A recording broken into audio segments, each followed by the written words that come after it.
Welcome, everybody, to the Grueling Truths Weekly Boxing Show, brought to you by Gridiron Mo. Gridiron Mo is a new interactive football app where you get to call what you think the offense or defense should do during a live NFL game and see what all other fans have called also. Check out Gridiron Mo at www.gridironmo.com. As always, I'm your host for the Grueling Truth Boxing Show, Mike Goodpasture. I want to welcome in my co-host, Dave Sidersky. How you doing tonight, Dave? I'm doing well. How you doing, Mike? All right, and we have a very special guest tonight, for IBF Super Middleweight Champion of the World, Charles the Hatchet Brewer. How you doing tonight, Charles? I'm doing well, man. Doing well. All right, we'll just get on. We'll start from the beginning. How did you first become introduced to the sport of boxing? Well, coming up in the tough streets of North Philadelphia, I was actually introduced to boxing via my mom. She had taken me to the gym at age 8, generally because I wasn't the bravest of kids in the neighborhood. So I was somewhat of a little coward. And, I mean, we're talking about a 6 to 8-year-old child. My mom wanted me to learn how to defend myself. And so she took me to the police athletic and had me introduced to boxing. And quite naturally, at that time, for those that don't know about the police athletic, there are other activities that you can be involved in, table tennis, baseball, things of that nature. So for a little bit of time, I focused on the boxing, but also wanted to be involved in the other activities. And so I dabbled and dabbled around for a little while, but didn't actually, get right into it and stay stuck to boxing. And in fact, I played around with it from age 8 up until the age of 14. At age 14 is when I met Boogaloo Watts. And from that point forward, I never turned back. I essentially fell in love with boxing. Excellent. Chance, you went 14-3 during a brief amateur career. Was there any one moment for you during that time that stood out? Not in particular. I mean, my amateur career wasn't, it wasn't long-lived. It wasn't all that spectacular. Granted, yes, I did win the Golden Gloves throughout, and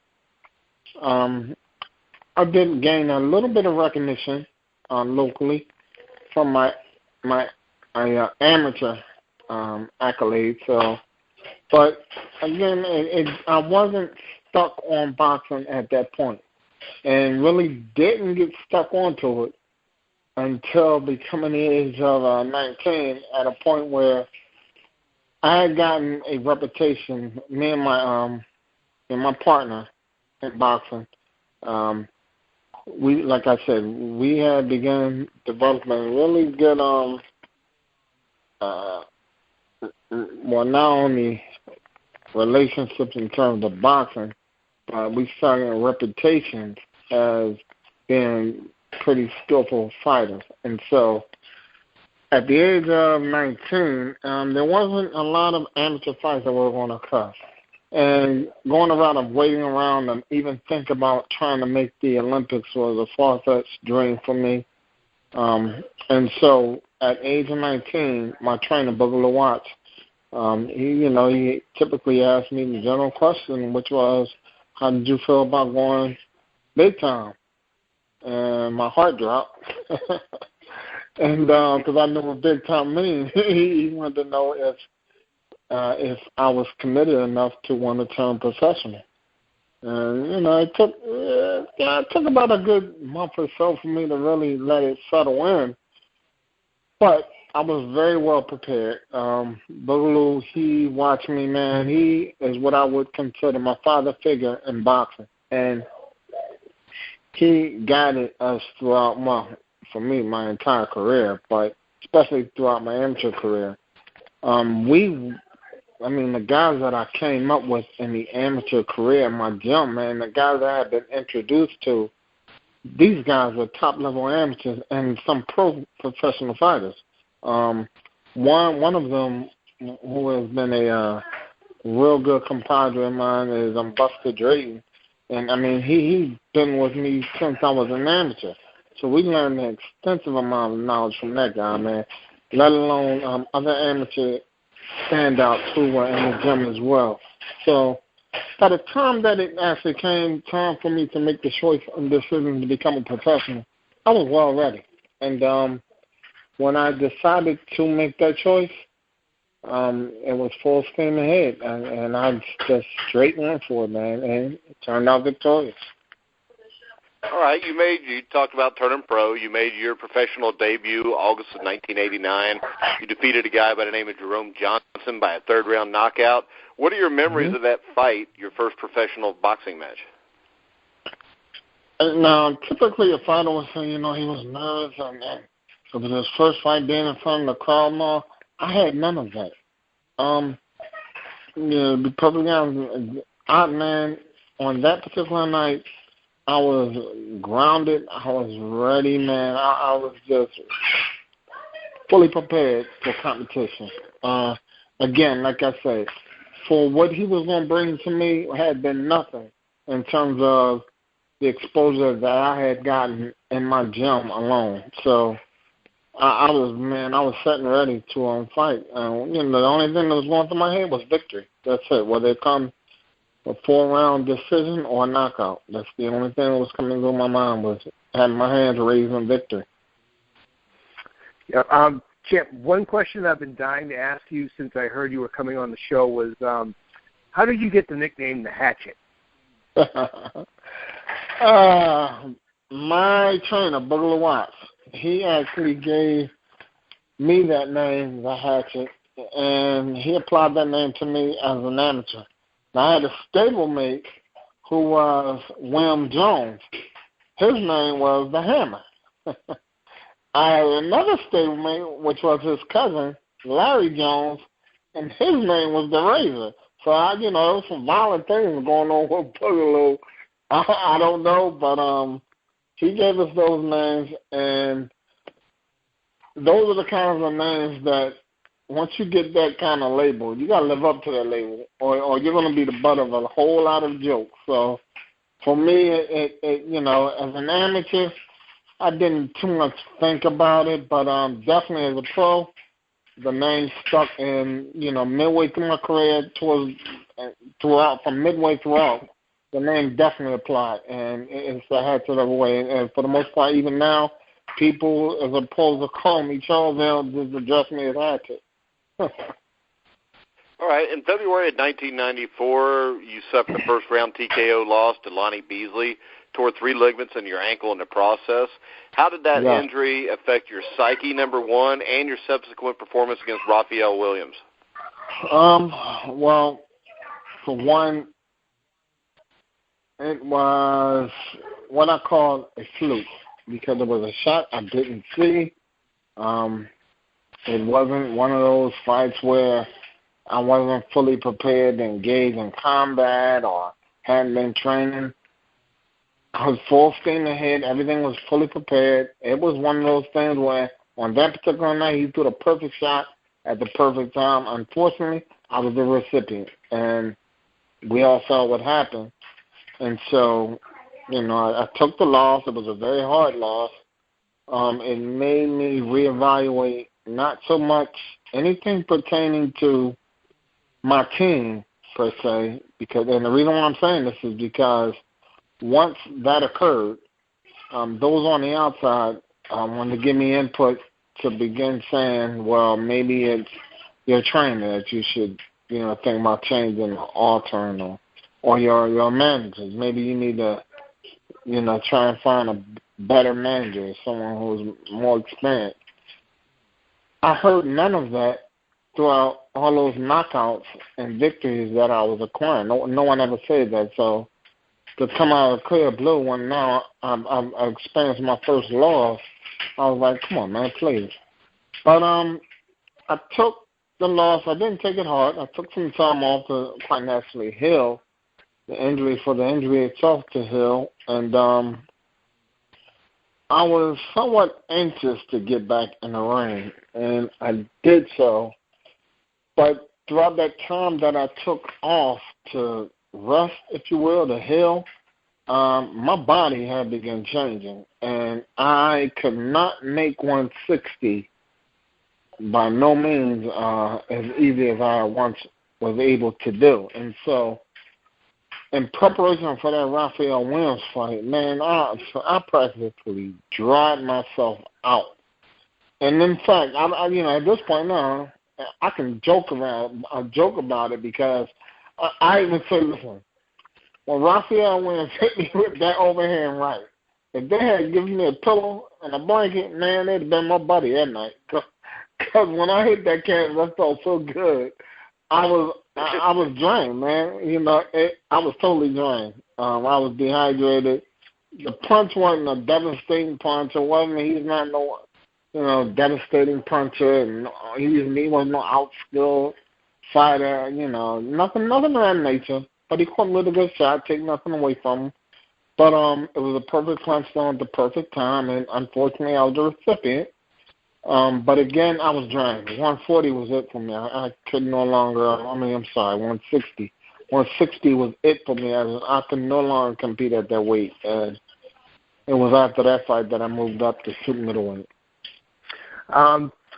So after a tough 1994, you went on a nice winning streak and ultimately challenged Gary Ballard a couple of years later for the IBF Super Middleweight Championship, winning that crown. How gratifying was it to win the World Championship, especially after the adversity you'd faced? Man, that was one of the most gratifying moments in my life. Honest to God. That was such a major accomplishment for me. And in fact, it was something that I had never, ever dreamed of. And I'm dead serious about this.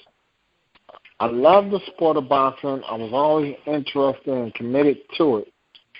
But in all honesty, and I've told my trainers, I say, when I got into boxing, my goal as a fighter went no further than the amateurs.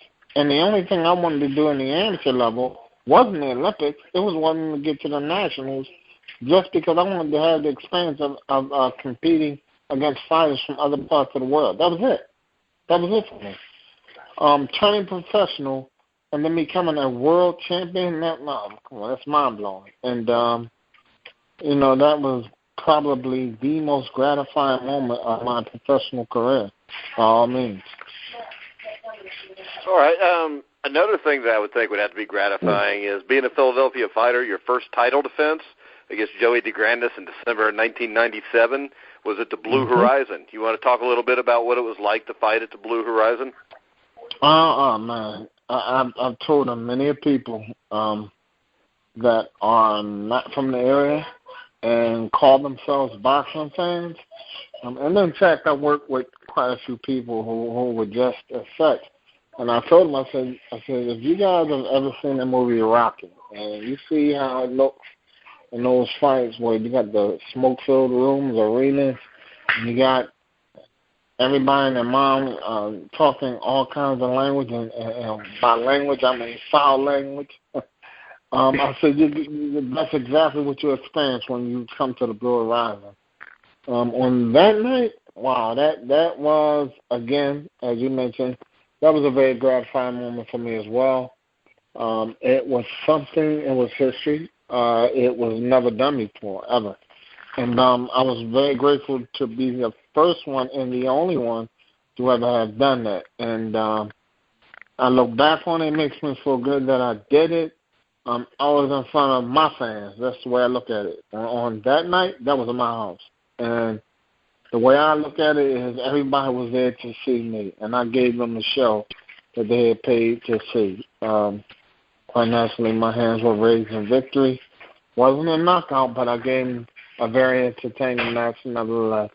Take nothing away from Joey DeGrandis. He was, as he explained, he was a tough guy, and he wanted to make it his thing to not be knocked out. That's fine. And I wasn't concerned with that. I said, you don't have to be knocked out, but I'm going to beat your ass. You can believe that. So, that's going to definitely happen. Yeah, a win is a win is a win. In March 1998, you defended for the second time against Harold Graham, the longtime British challenger. You overcame two knockdowns and yet another ankle injury to stop Graham in the 10th. Was that the highlight of your career? Man, let me explain something. When people ask me what was my toughest fight in my career, I always tell them Harold Graham. And the number one reason is because for those that may have seen it but don't realize or recognize it, I tell them, I said, first and foremost, Harold Graham was a very crafty fighter. He was a very crafty and skillful southpaw. A southpaw. Like, you understand? He was a southpaw, okay? And he was very skillful and crafty. In the third round, as you mentioned, I was caught with a straight left hand. It sent me to the canvas. Might not have appeared to seem as there was much of a punch upon, you're watching on tape. Yeah, but guess what I did? When I fell to that canvas, I tore 3 ligaments in my right ankle. Now, anyone that knows how an orthodox fighter fights a southpaw would know you have to use your right hand. And, in fact, you want to do as many right-hand leads to offset their left hand. Well, try doing that when your right ankle has 3 torn ligaments in it. And so I fought on for 7 rounds, because that was the third round, 7 more rounds. Round after round, my ankle, man, it felt like it wanted to just explode. And by the time the 10th round came around, I was both angered, agitated, and hurt like hell. And I told my trainer and manager, I said, listen, when I catch this guy, his ass is going to sleep. And it was simply because it was like, I seen the shots, but I couldn't throw the shots. And then I'm also trying to play possum because I'm trying not to let him know how bad I'm actually injured. And I think I did a damn good job. When I look back at that, and I'm like, wow, he didn't notice, nobody in this corner noticed at all that my ankle was hurt to that extent. Nobody picked up on it, and I couldn't believe it. Nevertheless, I continued to pursue him, and when I caught him with that right hook, a right hook, for those of you that are listening, yes, you can hit a southpaw fighter with a right hook. Not overhand right, not a straight right hand. Yes, those are definitely the shots that you want to throw to catch a guy with. But you can practice and throw a right hook on a southpaw fighter and put him to sleep, as I did. And so I always mention that fight as being my most competitive fight in my career, always. And I've even told Harold Graham that as well. All right. So to what degree was your injured ankle a concern or impediment over the course of the rest of your career, or was it? It really wasn't, because after that, I mean, come on, I had an ankle injury as well as my knee when I fought Lionel Beasley. And then I turned around a couple of years later and injured my right ankle with Harold Graham. So at that point, I was literally I was wearing ankle braces from that point forward. I just kept the brace on. And this was even when things were years beyond. I just, I would train on it. I just kept it on because I didn't want any kind of problem with it at all. But as time went on, it was pretty much a non-issue, and I no longer began thinking about it. Just focused on the matter at hand, which was my opposition. Champ, ultimately you lost the title by a controversial decision to Sven Otke. Point blank, do you believe you won that fight, and why? By no means did he win that fight. And in fact, I have never in my entire career, beat an opponent. I mean, literally beat in my hand, left hand and right hand, beat an opponent up as bad as I beat him up. I mean, if you see this guy's face, I bust his eye up, his nose, I damn near ripped it off his face, okay? And I could not believe, I'm like, how in the world could they possibly see this guy as being victorious? And then for the powers that be over there, like, and you guys actually think and believe that you have the best? Like, you gotta be kidding me. You know, but, hey, unfortunately, we all know that this is the nature of the beast when it comes to boxing. And I'm surely not the first fighter that has ever fought outside of Germany. Nah. And, it had gotten to a point where he was beating Europeans in the same manner. And I'm like, I ain't got a snowball chance in hell in beating them now. I'm like, man, they're robbing Europeans when he's fighting. So I know I don't have an opportunity or a chance in being victorious. Yeah, he was definitely managed by the right people. He was managed by the right people in Germany. Yeah. So, but at some April point, though, 2002. you would have to. At some point, though, you would have to question yourself, despite regardless of that. I mean, if I'm a fighter and I am a so-called world champion, and I know that there are those that are out there that are better than me and want to get that opportunity to prove it, me personally, as a world champion, I'm going to give you the opportunity and chance if you get to that level, if you become in position. Not necessarily being number one. He ain't going to be my mandatory. But if it's a match that I can see that can be made that would be fairly competitive, and you are somebody that's becoming a somebody in the sport in my division, and we quite naturally know that the financials are going to be okay, then let's have it. We can dance all night. Yeah, and you lost on another bad decision to him again. And in 2002, you fought an undefeated fighter who was kind of in the same vein at the time, where he didn't go anywhere. Ended up actually coming to the States later in his career, Joe Calzaghe, fighting for the WBA Super Middleweight Championship. Even though you lost the decision, Calzaghe lauded you as one of his toughest opponents. How did you feel about your performance? And how do you rate Calzaghe as a fighter? All right. First and foremost, I can take nothing away from Calzaghe. In comparison to him and Aki, day and night. Leading up to the fight, when the fight was first introduced to me, and they mentioned Calzaghe, I didn't know who he was. I had never heard of Calzaghe. And so the word that I heard coming back was like he was going to knock me out. And I'm like, he's going to knock who out? Me? I'm like, do we know what the hell I am? And then, so I began looking at him. I'm like, well, he doesn't do anything but put on a slap test. So I'm like, who are you going to knock out with this? But leading up to the fight and the fight itself, I'll tell you this. I lost my head, and he lost his head, and his father was chewing his ass out. My corner was chewing my ass out. Now, we both got off our game plans, unfortunately, other than his backyard. So not necessarily saying that necessarily did anything, although we all know it does, but it gave him somewhat of a hometown advantage despite regardless. But I'm not taking anything away from him. He did perform. Calling on point, he was the better fighter that night. There were things that I had practiced for weeks on end, and I lost it, meaning I lost my hands, didn't remain focused during the course of that fight. For that particular loss, I fought my entire team. Like, listen, man, you guys know the things that I had been working on. Somebody, I wouldn't care if they took one and just doused me with it, and of course, they wake the hell up. What are you doing? Like, what the stuff that we've been practicing for the last past 6-7 weeks, you're not doing it. Like, come on.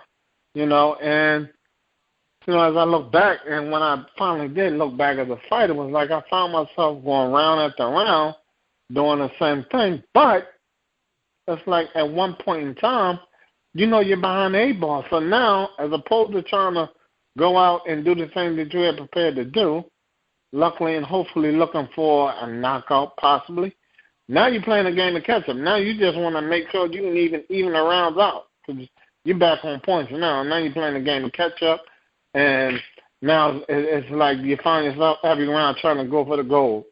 And I lost it in the fight. Calzaghe ran away with the victory, and again, I take nothing away from him. Calzaghe's a real cool guy, man. He I give him all his props. I take nothing away from him. He at that time mentioned, and yeah, he did and does say that I was one of his toughest fights, and for the most part, I would have to give him the same. I would have to give him the same accolade. It was by all means one of my most complex fights. But I can tell you this though, I would tell him to his face, if we had fought again, there were some things that I would have done that I should have done that I didn't do that I would have made it my business to do. But too late to talk about what you would have, could have, should have done.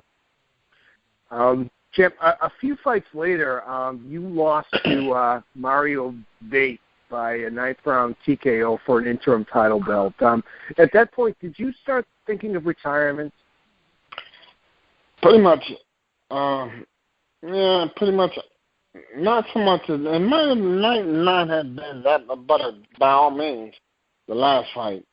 But Mario Vite, again, man, let me tell you, I had, for that fight, if you look at my weight and what I weigh now, the last time that my weight was that low, I have fought for the world title. Okay? And while it may look good, I was practically fighting myself to fight. Come on. I had nothing left. I prepared. I did train. I trained extensively hard. I lost the weight.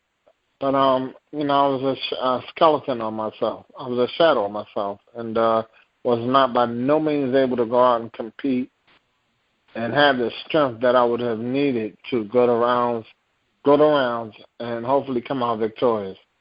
So, he was a taller fighter, and I needed it all. I mean, I needed the agility, I needed the athleticism, I needed the defense, and most definitely the offense, and wasn't able to pull the trigger on that particular night. And in the fight, for the most part, it went in his favor.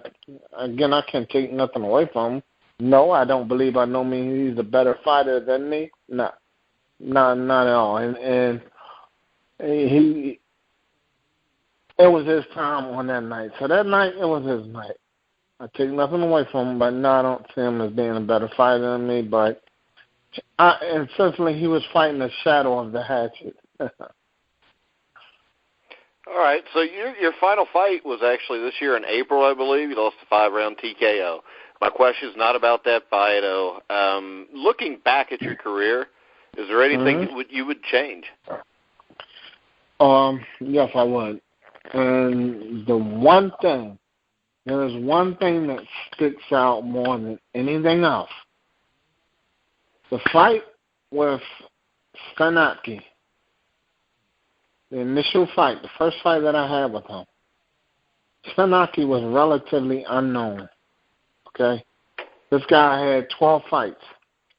And me as a world champion, being from Philly, the way that I saw it, I said, there's not a fighter on this planet with 12 fights that's going to beat me. Okay? So, it was an optional defense. Now, for all that are listening, and all of these so-called managers and self-managed fighters, listen to this. I went into, beginning negotiations for the fight itself. Great opportunity. We're going over to Europe. Yeah, the money's nice. Good opportunity to get some international exposure. Sounds good. Somebody should have said, well, Champ, why don't you think about this? Because you're giving him an optional, I didn't have to do it. It wasn't mandatory by no means. An optional title defense. If anything were to occur where titles were to switch hands, I would have an immediate rematch, and I would have it in Philadelphia. Plain and simple as that. I would have, okay, you stole my title, but it's come back to Philly, and that's where that title is going to be handed back to me. Yeah, but I'll tell you what, with Sven Otke, I don't think he would have come back there, and they probably would have upheld him not coming back there. But you know what? Then guess what? Then that fight would have never happened. And that's all the more reason why I'm saying what I'm saying. So for those self-managed and so-called manageable managers, think about that. You truly need to think about the decisions that you're making for your fighters. For your self-managed fighters, you better think about it because, listen, it's an opportunity, and you want to jump at that opportunity. But if becoming a world champion means that much to you and you truly obtain gratification from acquiring that goal, then just think about your longevity as a world champion. Think of all the decisions that you're going to need to be making. And be very wise in doing so. And stop just jumping at a dollar being waved in front of your face because that's going to happen by all means. So for me, I really and truly wish that somebody on my team had said, you know what, Hatchet, why don't we do this? Why don't we despite regardless, yeah, this guy got 12 fights and so on and so forth, and we know he's not the better fighter. Somebody should have said, yeah, but we're going into a foreign country, which just happens to be his home. History has shown it. We know what happens in those kind of situations. So why don't we just put together a little clause in this contract that says, if anything were to happen, where the titles were to exchange hands, we're going to have an immediate rematch back in Philly.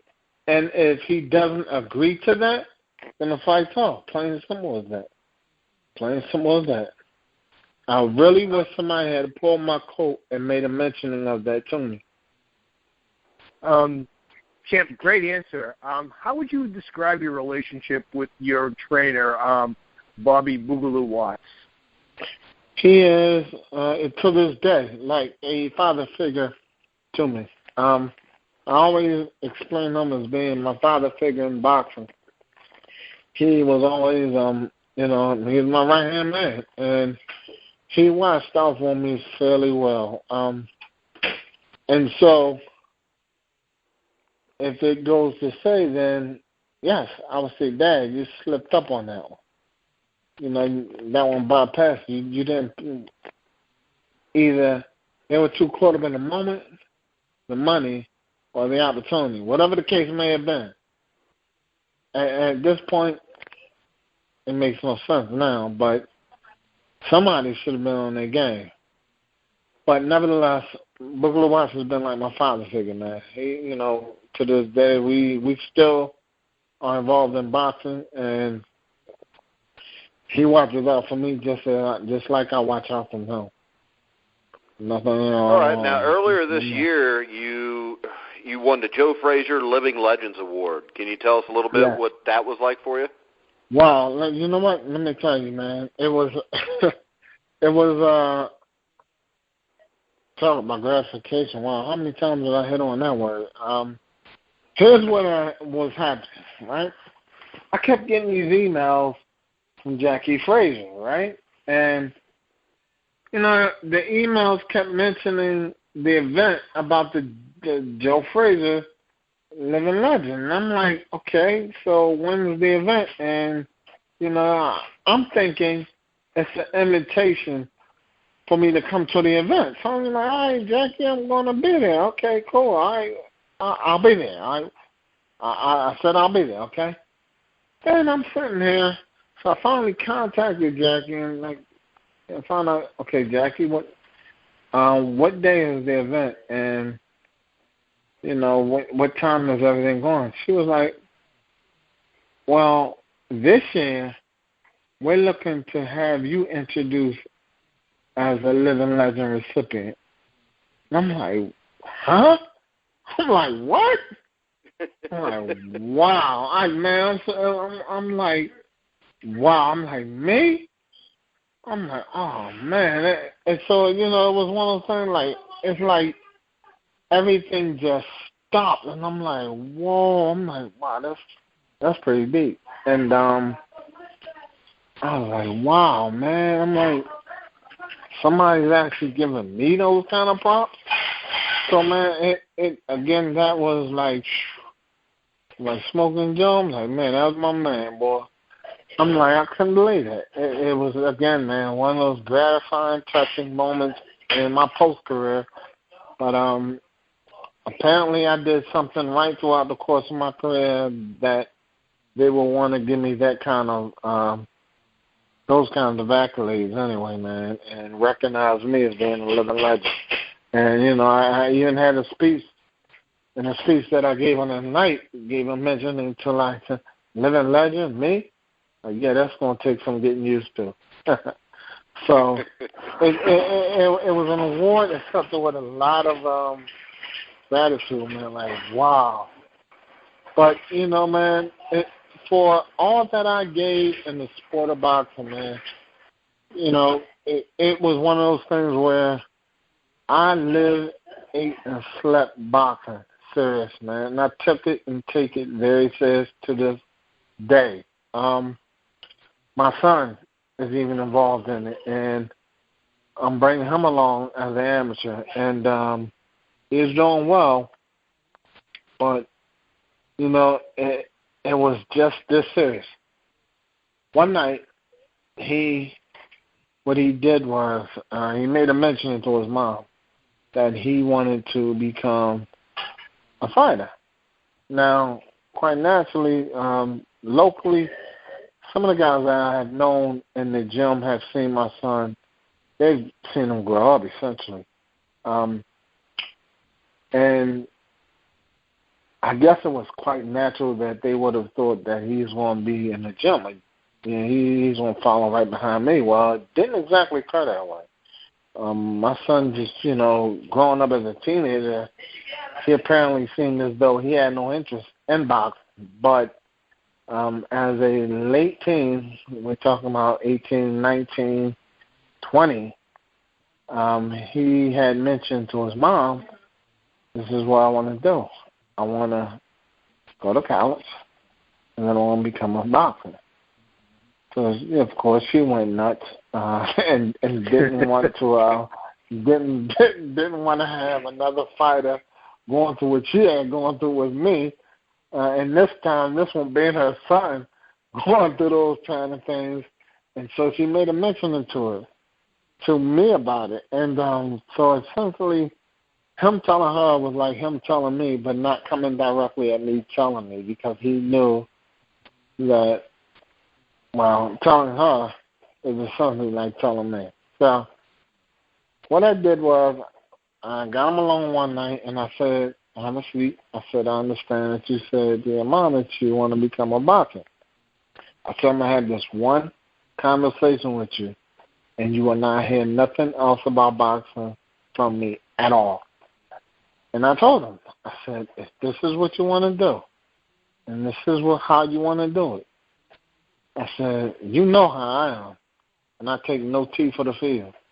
I said, if you want to be serious about this and committed to it, I said, do you want to be a fighter, or you just want to be one of those people that said, you box? It's something that I did. Okay? He said, no. I can go to any gym I want to just say I want to be a boxer and I box. I want to do it. So I said, okay. All right, we'll see. And so I wanted to see just how committed he was to it. And so what I did was I left it alone. I didn't say anything. I didn't do anything. And I wanted to see if he truly wanted it. Well, a couple of weeks went by, and he, again, went to his mom, made a mentioning that, did Dad hear and I understand what I was telling him a few weeks ago? Apparently he didn't, because he must think I'm joking. And this is what he's telling his mom. So I get it back, and I'm like, okay, so you really want to do this? All right.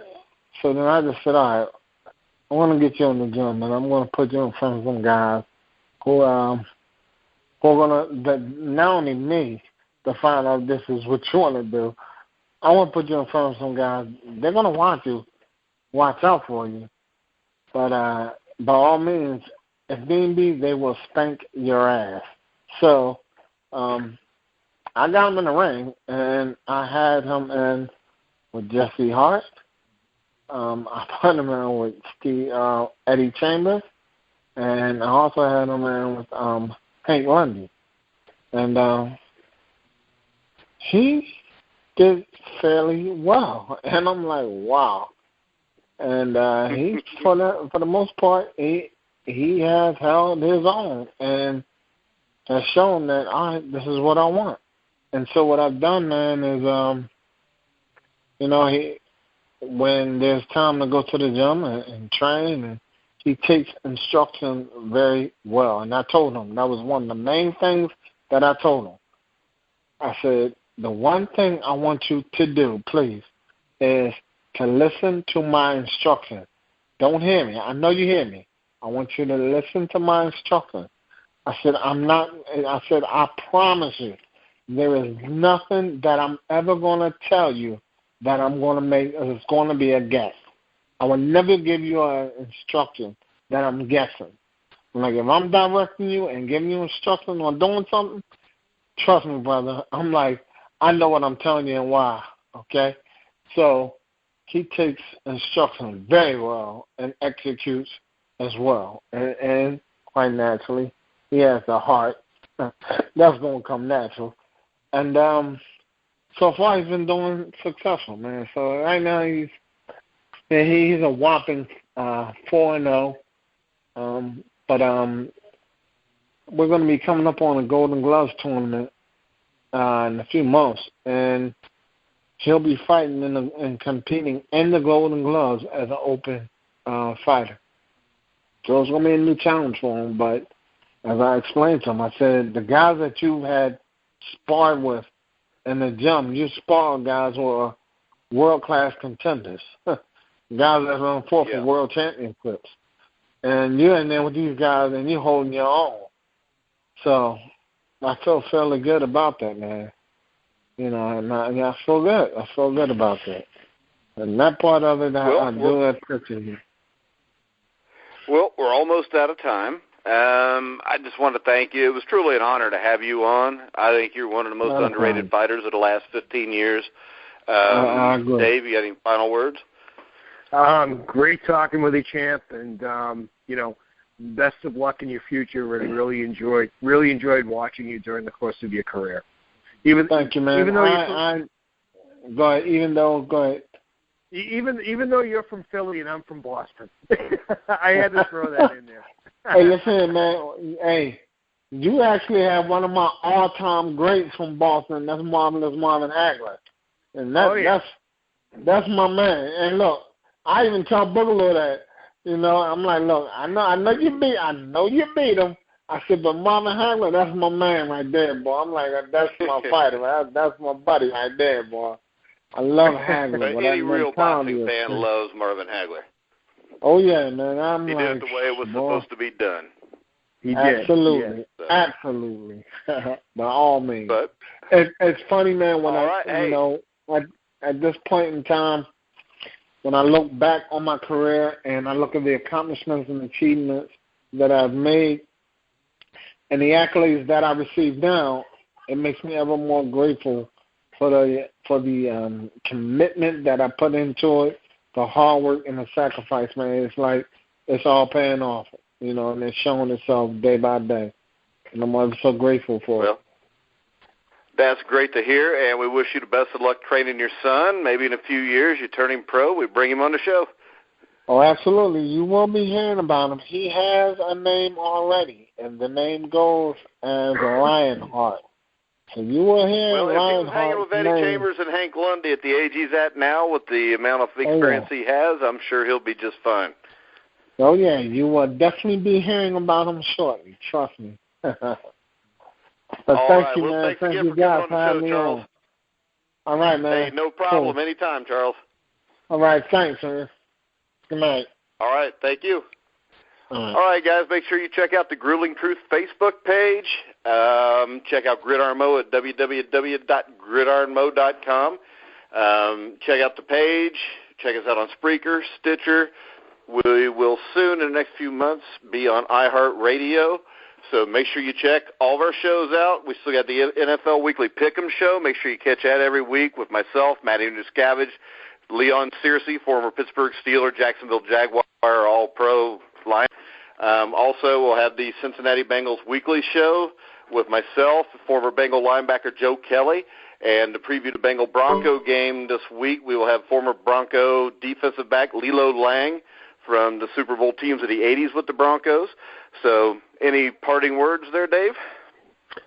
Great show as always, Mike. Enjoyed it.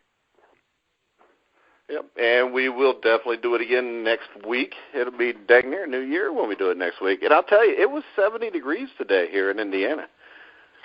Wow, yeah, it's warming up out here, too. It was only 50, but that's warm for New England. I'll still take it. But as long as there's no we'll snow. Do this again next, huh? As long as there's no snow. I said as long as there's no snow. You'll get that soon enough, I'm sure. Yeah. But, all right, so once again, you've been listening to the Grueling Truth Boxing Show at Charles the Hatchet Brewer tonight. Make sure you check out all of our shows on the Grueling Truth Facebook page, Spreaker, Stitcher. So we will see you guys next week for the Grueling Truth Boxing Show. For Dave Sidersky, I'm Mike Goodpastor. You've been listening to the Grueling Truth, where the legends speak.